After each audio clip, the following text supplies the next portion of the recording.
Hello and welcome back to the Radish News Network. As the coronavirus continues to devastate families, health systems, and economies throughout the world, it seems like we are finally making progress in defeating this pandemic. This past Saturday, the CDC announced that they have formulated a new strategy to end the outbreak. CDC Deputy Director for Infectious Diseases Dr. Edward Wu joins us tonight. Good evening, Dr. Wu. Thank you for being here. Thank you for having me. The CDC recently announced that they have found a way to curb the spread of the coronavirus. Can you explain to us how this idea works? Certainly. If there's one thing we've learned over the past few weeks is that mere social distancing isn't flattening the curve quickly enough. Over here in Washington, to be honest, we aren't sure when the peak of infections will occur. Honestly, the current approaches to finding a solution, such as developing a vaccine, are progressing too slowly. It's like shooting microscopic fish in a barrel. You can't see the fish, so you don't know if you hit them. So we decided to take a more aggressive approach to take down coronavirus with something you would never expect, another coronavirus. The idea is that we infect the current strains of coronavirus with coronavirus so that the coronavirus will spread and infect other coronavirus with coronavirus until all coronavirus pathogens die of coronavirus disease.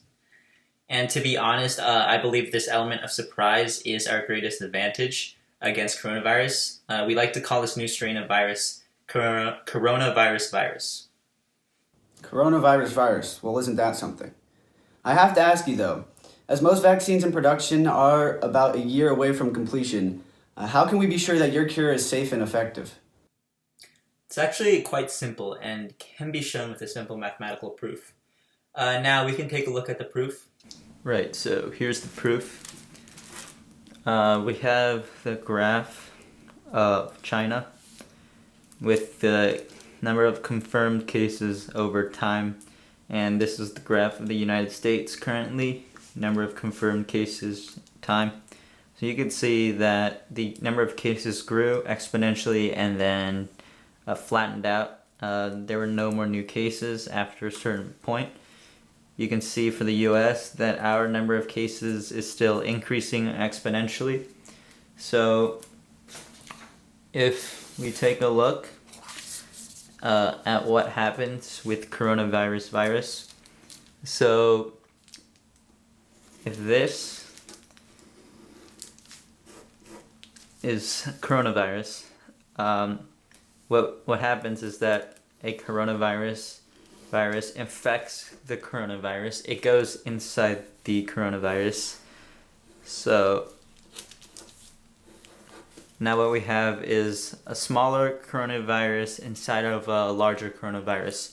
And what happens here is that the smaller virus grows and expands until it is the same size as the larger coronavirus.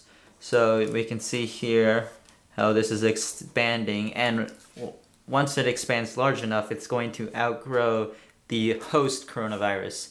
So the host coronavirus will be destroyed, and there will be a new process. In this process, there will be a new coronavirus, which this one was what this one used to be.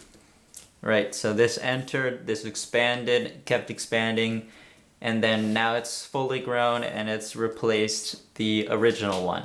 So then this process would keep happening over and over again, and this is what would keep the coronavirus at bay. So if we do a little math here, we can show that this is actually true. So let's see, we have, how many do we have here? So at the start we had 1, 2.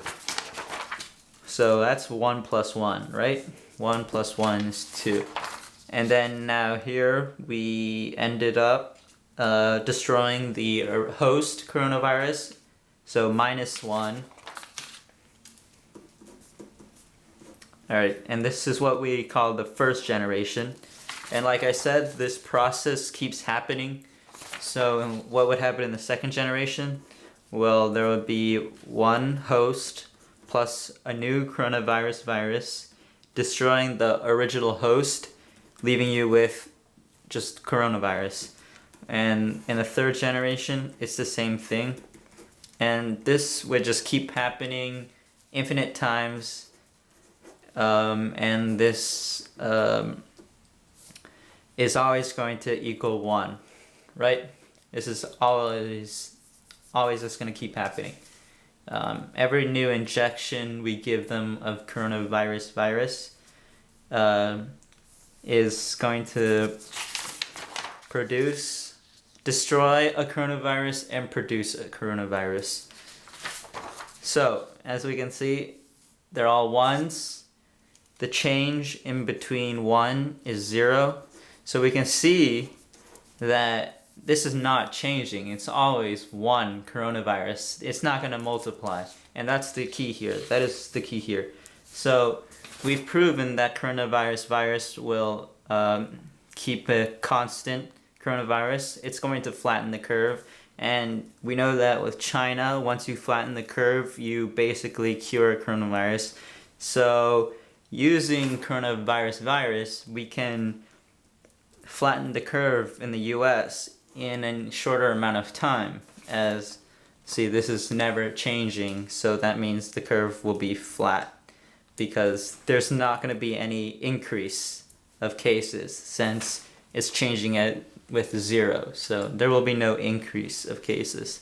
And it's quite a simple proof, but it's very effective, and it's also very true. Now that you say it, it sounds so obvious. I mean, we all know that the flu vaccine was developed using the Ramanujan conjecture, and the National Health Institute thinks that they will have a cure for HIV once they complete Carmichael's totient function conjecture. And this is quite short compared to these 100-page long documents. Right, this is a really elegant proof. The guys at the CDC know me as the math whiz, so they always come to me to prove that a vaccine or medicine works using mathematics, to save time and to skip most of the clinical trial phase. And with coronavirus virus, I even surprised myself with how clean and simple this proof was. I'd rank it in my top 10 biggest accomplishments, along with egging my neighbor's home and winning the CDC annual Scrabble tournament. Well, of course, I would imagine it would be in my top 10 biggest accomplishments as well. And specifically, what did the process of creating this virus look like? Well, actually, to be honest, it wasn't too tricky. After China started becoming a mess, we officials here at the CDC knew we had a big one on our hands. So in January, we started working on this method. For the first week of January and for the first 2 weeks of February, our top scientists and doctors debated whether to call it a coronavirus virus or coronavirus. And this is also why there was a nationwide shortage of testing kits, but that's secondary to coming up with a great catchy name. Then for the next 2 weeks, we developed the virus, and we played a lot of RNA hangman. Due to this, some of the letters in the RNA sequence of coronavirus virus might be slightly jumbled up, but it should be fine. Then finally, up until this point, we have been testing, and more testing. We tested all sorts of donuts. We found the CDC favorite to be caramel coffee. Who would have known? And we got a few of our interns and some people we found loitering nearby to test coronavirus virus. And so far, we have had a 100% mortality, cure rate.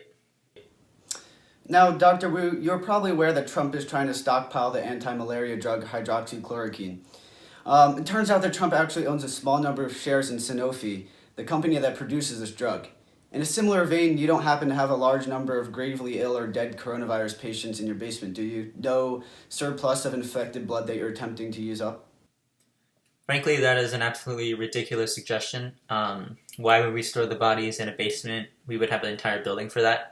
Anyways, we used up all of the bodies in the testing phase. If there are any discrepancies in the numbers, we do have Donald Trump Jr. Leading the oversight committee for the virus, so it would be his fault. He can't count past 200. Well, for one, and I know I speak on behalf of many Americans here, that does make me feel more secure to know that we have such an incompetent person in charge if something were to go wrong.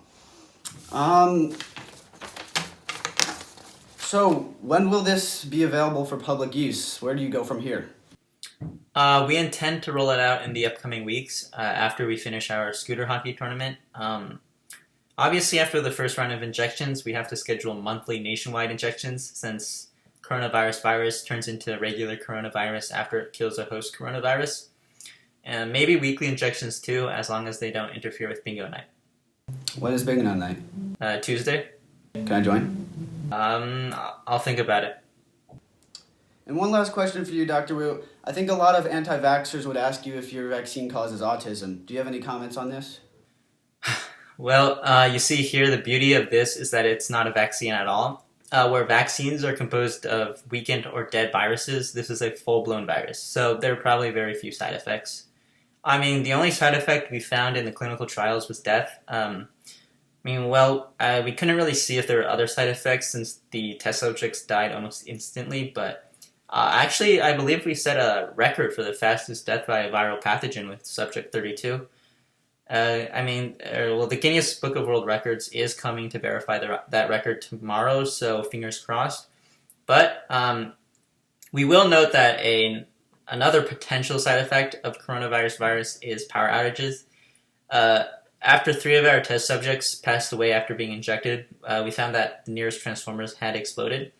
So this side effect might be limited to the intersection of Gerrard Street and Southwest Avenue, but we aren't exactly sure why coronavirus virus causes all your lights to go out. So we're sending a team of investigators there now. Well, that is truly excellent. It's not like every country has such responsive and efficient testing measures, that's for sure. Thank you again for joining us tonight, Dr. Wu, and for risking your own life to save the lives of countless others. Well, my intern Melby actually came up with the idea. I just signed all the paperwork giving her access to the coronavirus samples. And the paperwork after she spilled the samples on the floor of the main lobby. I mean, you know interns. Anyways, thank you for having me. Okay, next on the Radish News Network, follow the inspirational story of how the small arms trade is blossoming while the entire world is distracted with coronavirus.